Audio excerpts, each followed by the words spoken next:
following program is intended for mature audiences. Welcome! Alright, look, before I start the video that I did, I want to show you this, because I was talking about New Year's at the end, and depending on what's going on, I might jump on to the Instagram and do a short live video. So if you're not following the social media, get it together, dude. At Laughing Birds on Twitter. This is where you can see highlights, clips rather, of future episodes before they come out.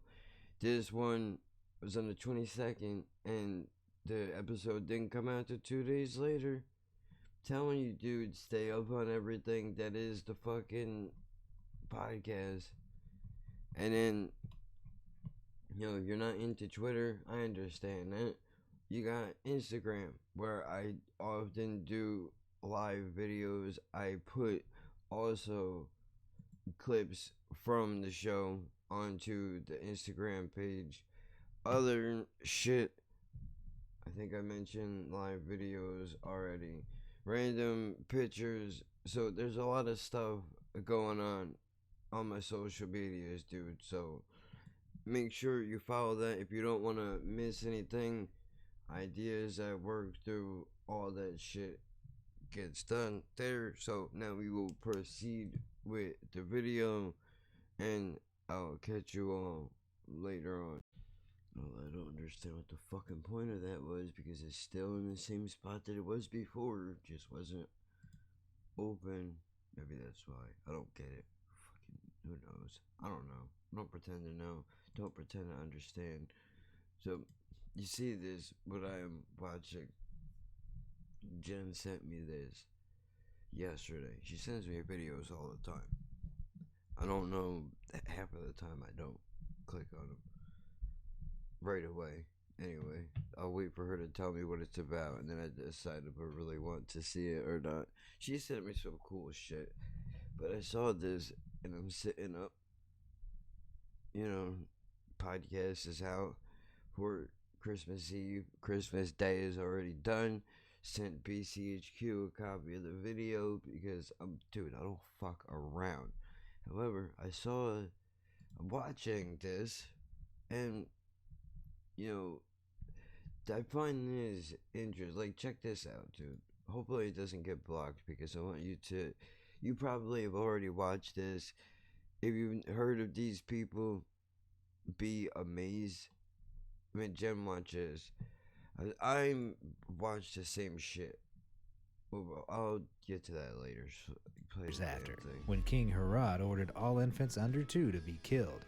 But better late than never, right? You're a nice guy, that's why. Jingle Bells isn't a Christmas song. This. The familiar melody of Jingle Bells might seem like a definitive festive tune, but the song wasn't intended for Christmas at all. What? An American man named James Pierpont composed the ditty, originally titled One Horse Open Sleigh, as a Thanksgiving song, which... Can somebody explain to me how the fuck does the song have anything to do with Thanksgiving? If they were talking about pulling out feathers or, gobbling all the way into the kitchen, it might make sense, Are we drowning our family members in cranberry sauce? I don't know why that.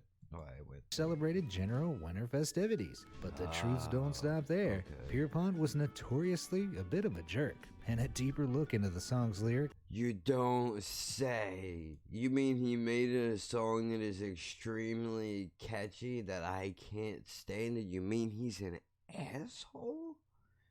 I would have never have guessed, dude.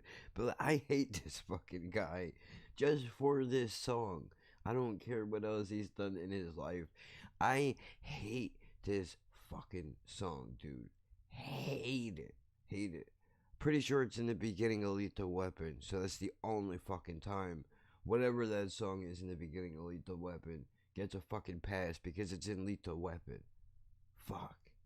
And all of those movies are great. Reveal that some of the forgotten verses seemingly referred to. Oh, hey. What are we doing here? Deeper look. Alright, we're gonna read this. Now we know the beginning. We know the beginning. We know the second verse. The third one, I think, is missing. He said, this is what he zoomed in on.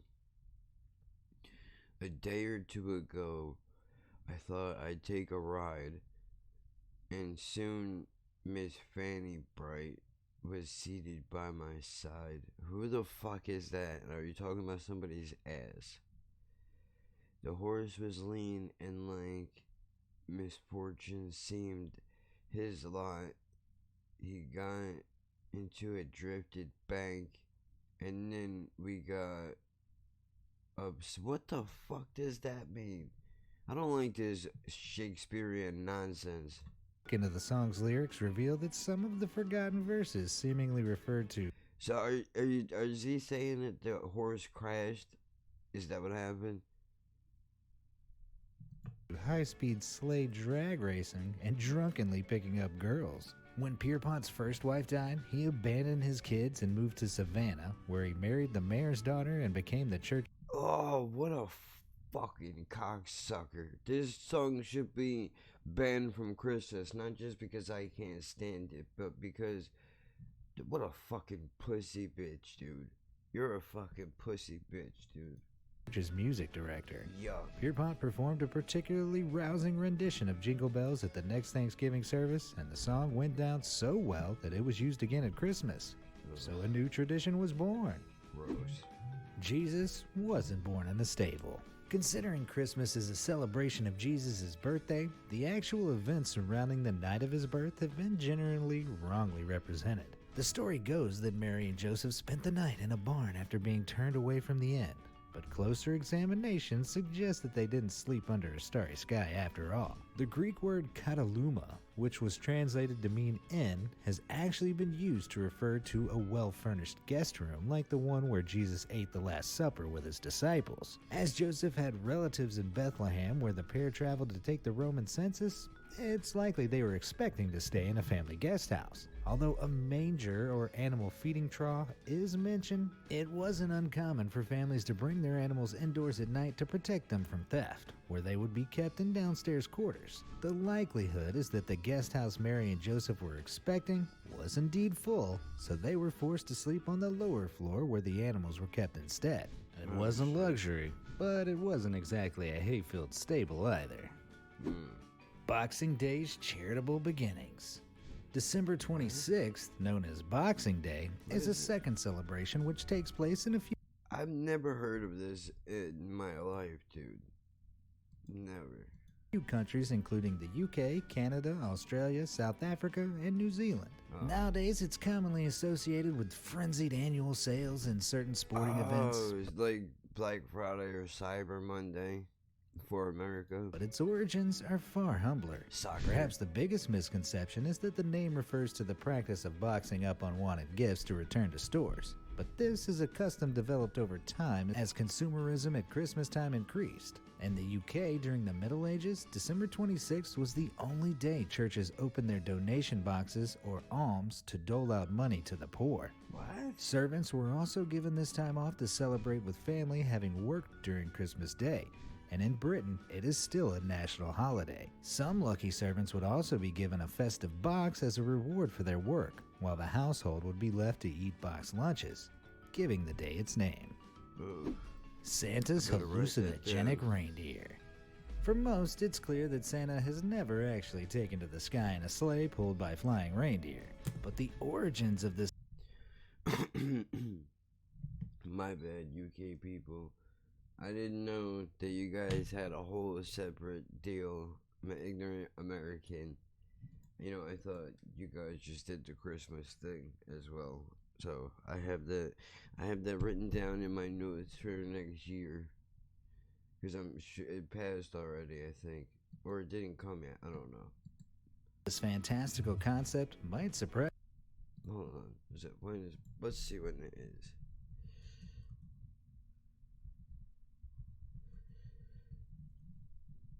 Yeah, 2019, asshole. What the fuck? December 26th.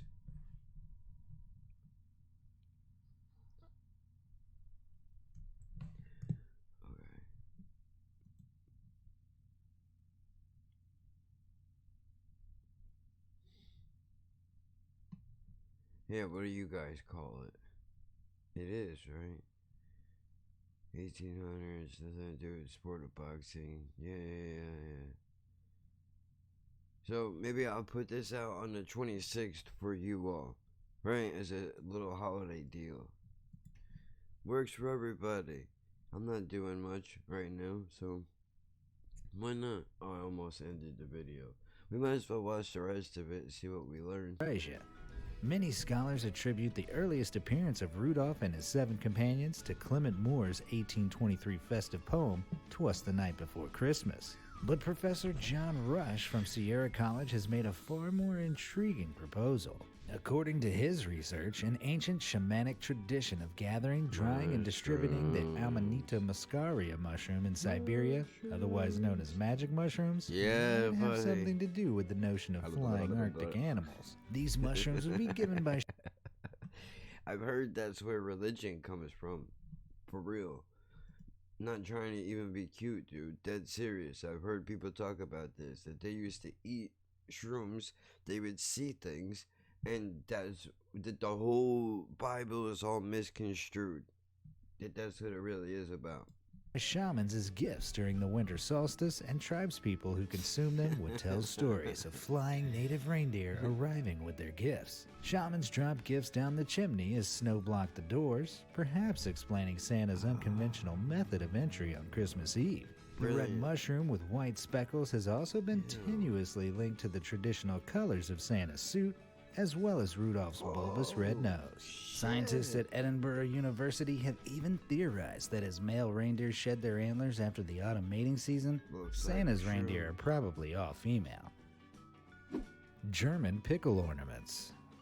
You may have noticed bizarre pickle-shaped ornaments appearing in shops around Christmas time, but this is not just a novelty, or at least it once Pickle seemed. The Rick. story goes that a tradition Oh, I existed. know that fucking little guy.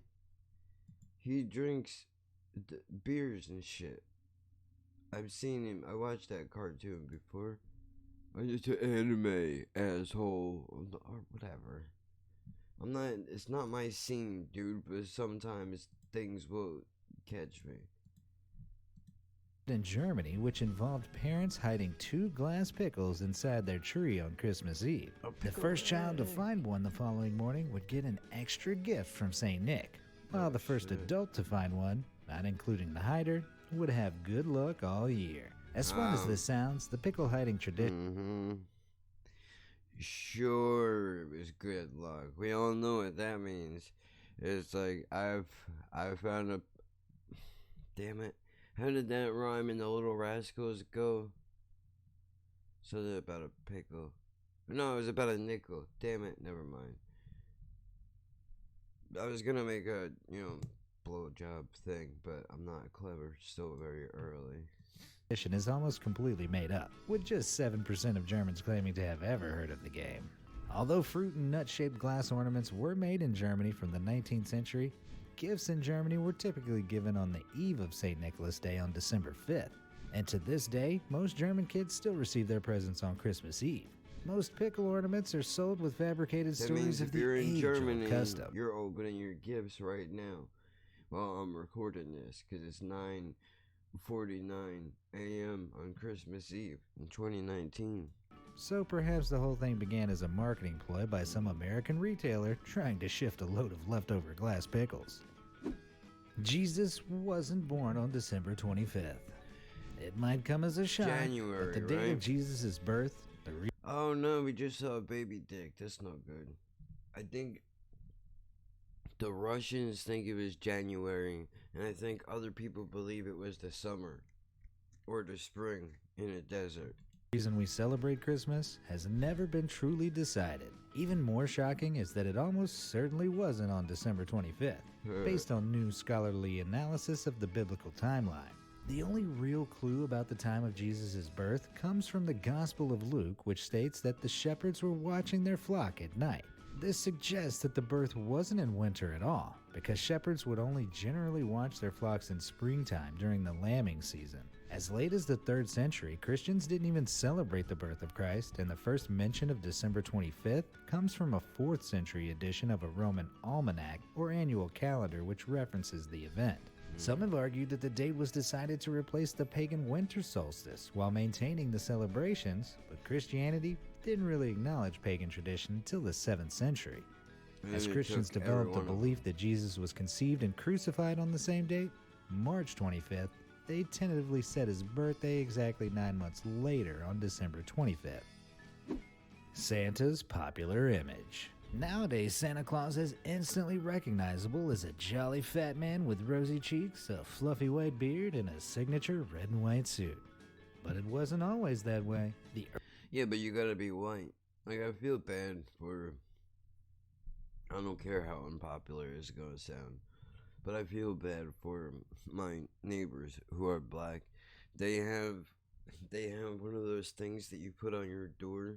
You know, it's like a little poster, and it's a big picture of a Santa Claus that says Merry Christmas on it, but it's a fucking white dude.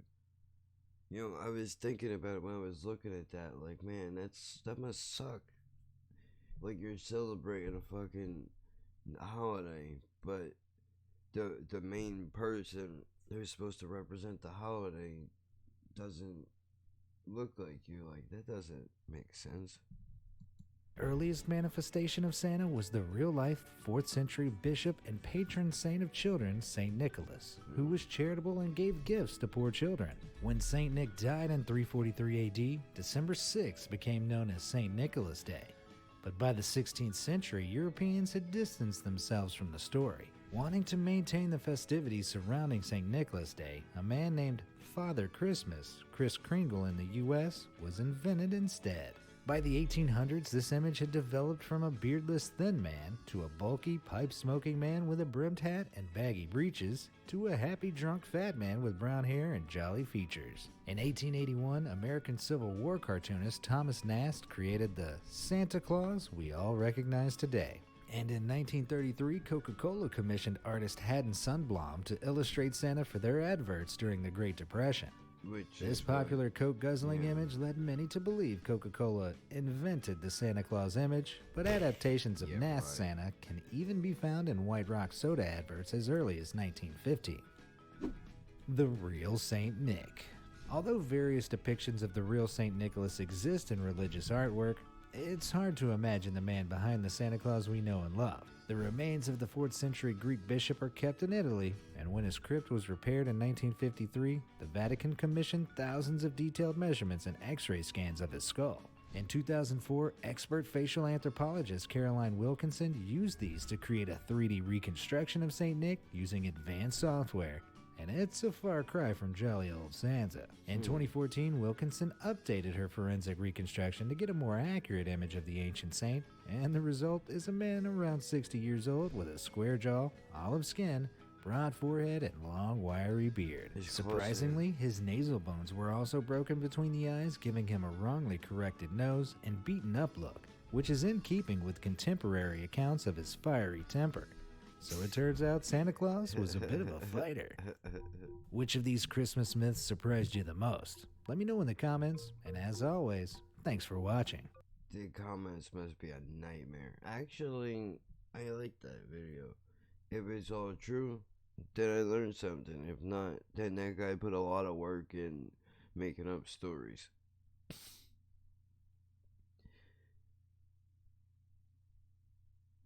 None of the myths surprise me. However, the pronunciation, whatever. Mushrooms are poisonous. It doesn't connect to how he flies. Sees secret compartments in his sled full of magic dust that none of the people in the world know where it comes from. Is this person for real?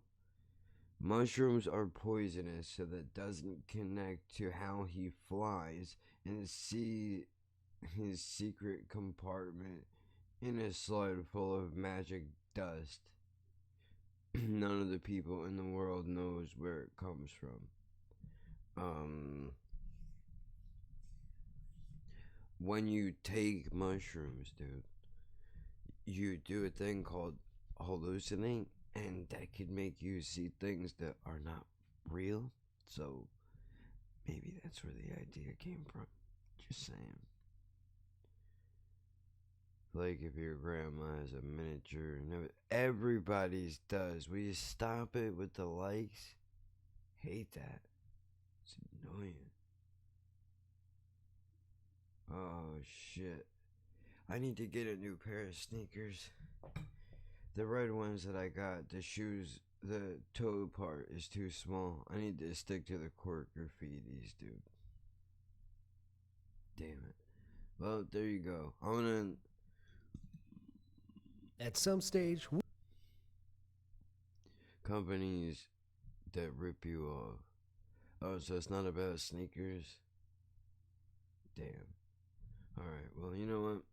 Just for the sake of time, I've been going on for 20 minutes, so, happy Boxing Day to everybody in the UK. If you celebrate that, Christmas has already passed fairly recently, so in light of future events, Happy New Year, right?